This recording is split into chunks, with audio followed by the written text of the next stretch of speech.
controversial decision. Ladies and gentlemen, we go to the scorecards after 12 rounds of boxing. Adelaide Bird scores it 118 to 110 for Canelo. Dave Moretti scores it 115-113 for Triple G. And Don Trella scores it 114-114, a three-way split. This is officially a draw. In my personal opinion, I feel that I can see a draw. I had Golovkin winning, even though it was a very close fight. Close fights you can't call robberies, and I'm glad that they're doing it again. If you don't know, it's official for May the 5th, 2018. They have no venue yet. They're waiting for it to be announced. Right now it's 4:35 p.m. Eastern Standard Time, January the 29th.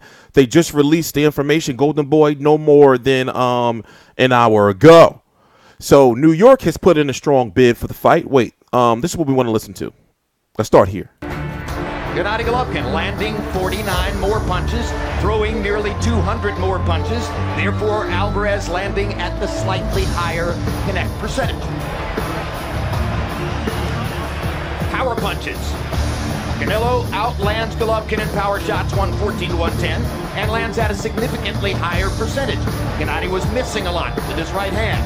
And at the end of the day, the edge here definitely goes to Alvarez. But then if you turn to jabs, it's an entirely different thing.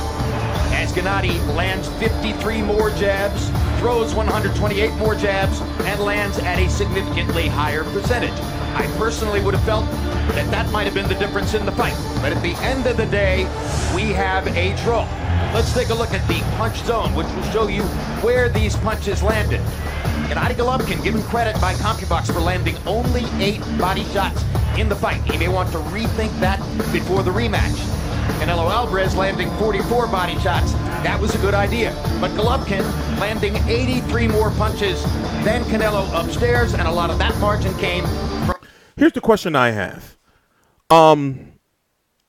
What if Golovkin comes out fighting the first round of the rematch like he did rounds 10, 11, and 12? Now, the body language was so different in the first couple of rounds where it was very, no, in the first few rounds, it was very evident that Golovkin was very weary and respectful of Canelo's power.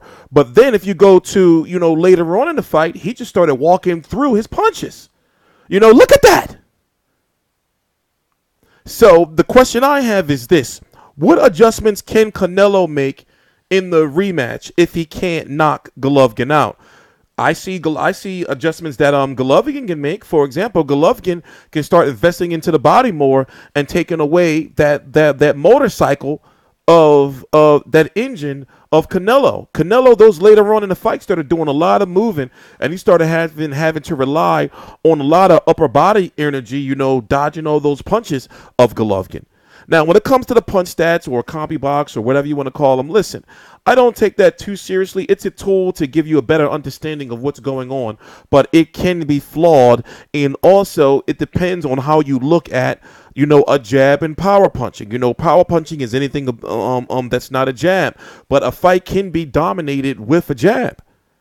Like I said, I feel that Golovkin won, but I can see how people say Canelo won. That's why it's a close fight. That's why I can't call it a robbery.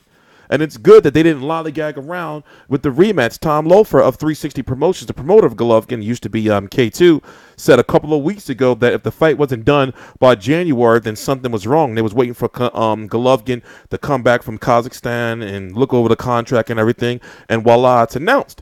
So my bet is that it's going to be in Vegas, but New York is putting up a strong bid for the fight. And if New York was to get it, then that means we would have Canelo Golovkin in May. The undercard could possibly feature Jojo Diaz versus Gary Russell Jr., by the way. So we could have Canelo versus Golovkin in May in New York, and Horn versus Crawford, and Pacquiao versus Alvarado in April in New York. And then Wilder versus Ortiz in March. That's crazy, It's crazy. And then Keith Thurman also returns in New York in May. So New York is looking very good for boxing, especially since you look at Golovkin, who sold out Madison Square Garden, who sold out the T-Mobile Arena with Canelo. And if I'm correct, which one did he sell out? The Forum or the Staples Center? One of them. I forgot. So he's very marketable. Even if you look at his social media, his social media has millions of followers now. Dude is becoming a real star. Looking at his paydays, my understanding for Dominic Wade, he made $2 million. Kell Brook, $5 million plus some pay-per-view. They both split $5 million plus pay-per-view. Kell Brook likely got a little bit more. What else? Danny Jacobs, he got $3 million from my understanding, and then for 2.5 or $3 million, something like that. I forgot. And then for this Canelo fight, $3 million plus pay-per-view buys. Now, you may say that's small because people are always comparing that to Mayweather numbers, but these are some nice, big paydays to make him one of the top paid boxers in the sport, especially more than a lot of the Heyman fighters. Keith Thurman's making $2 million a fight now, but outside of that, that's it. While Errol Spence made allegedly $3 million or so plus to fight Lamont Peterson. So Golovkin is a certified star. Now, looking at the landscape of what could be next, if they decide to go a trilogy, because they can go a trilogy, and I'm wondering why Golden Boy was so upset with the numbers of 1.3 million pay-per-view buys. So it hasn't been confirmed because Golden Boy never confirmed it, but the numbers that came out from media members who specialize in getting pay-per-view numbers said the number was 1.3 million pay-per-view buys. Now, in this day and age of streaming and pirating and, being able to watch all this shit on your mobile phones and everything now, that's a hell of a big number compared to if a fight like this took place in the mid-2000s or 2000s. That 1.3 could easily be 2 million, 2.2, 2.3 million pay-per-view buys. You see what I'm saying? So this was a very successful pay-per-view, and yet Golden Boy released a statement saying that number wasn't accurate, that it was more than that, but we never got a real number. So I'm hoping, that we can get some questions, asked about, well, what was the first numbers for the first fight, and will the second fight do better? I'm hoping it does. I'm sure it's still going to sell out. Golovkin has a very good, solid fan base. And he's built that with the Mexicans, and casual fans, because he is an exciting fighter to watch.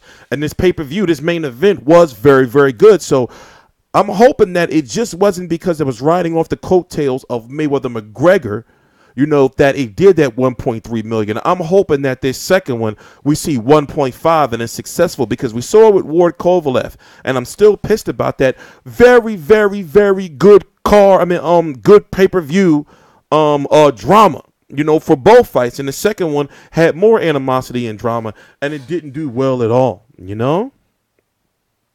I don't care if Golden Boy have to invest in anti-pirating and all that to make sure, that they get the most out of this fight, because boxing needs fights like this to keep it alive. People say boxing is dying. Boxing is not dying. We're just having some issues here in the United States. Now, what will a winner do? Like I said, they can do a trilogy, but Golovkin, who has 3 belts, those sanctioning bodies won't dare strip him. They won't dare strip the big money guys like a Canelo or a Golovkin. They won't do that. But you have guys like Jamal Charlo, who's taking on Hugo Centeno for the WBC interim. That means they're the mandatory for that WBC title that Golovkin has. You have Billy Joe Saunders right now, who's been trying to get into the mix with those guys. You got Danny Jacobs, who's supposed to be fighting Gary Spike O'Sullivan. You got Demetrius Andre. You got 160 pounders that are lining up. And word is, if Golovkin wins, and if there is a trilogy, then Golovkin's going to move on to 168 if it's not a third Canelo fight. He's going to be done. He's already got his wife nagging him about retiring. He don't take too kindly to that. But Abel Sanchez has already said they want to, go up to 168 pounds.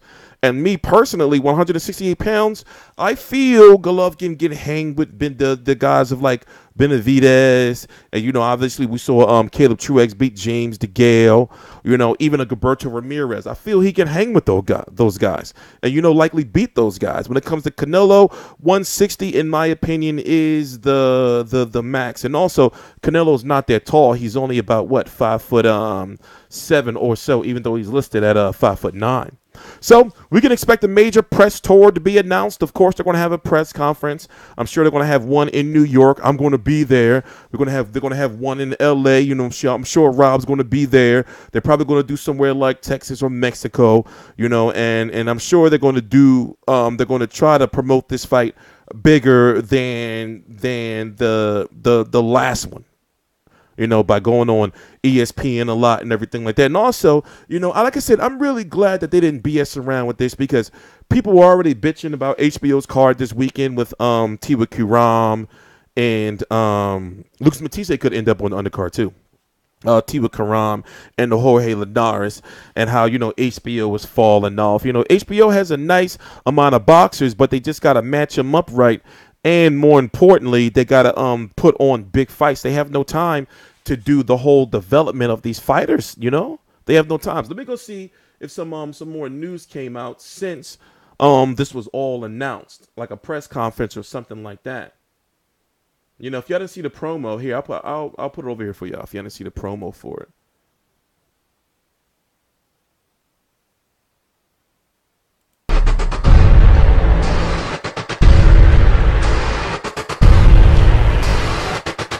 I don't know why it's lagging.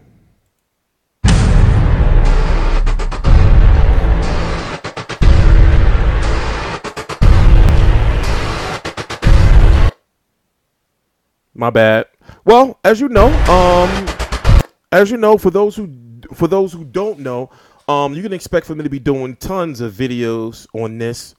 I'm talking about press conference videos, media workout videos, preview videos after preview videos. So by the time this is all said and done, I'm probably going to have maybe about 20, between 20 and maybe 50 Canelo versus Golovkin videos out. Likely Canelo versus Golovkin 2 videos. Likely 50. I'm TstreeT Controversy. This is TstreeT Controversy Live.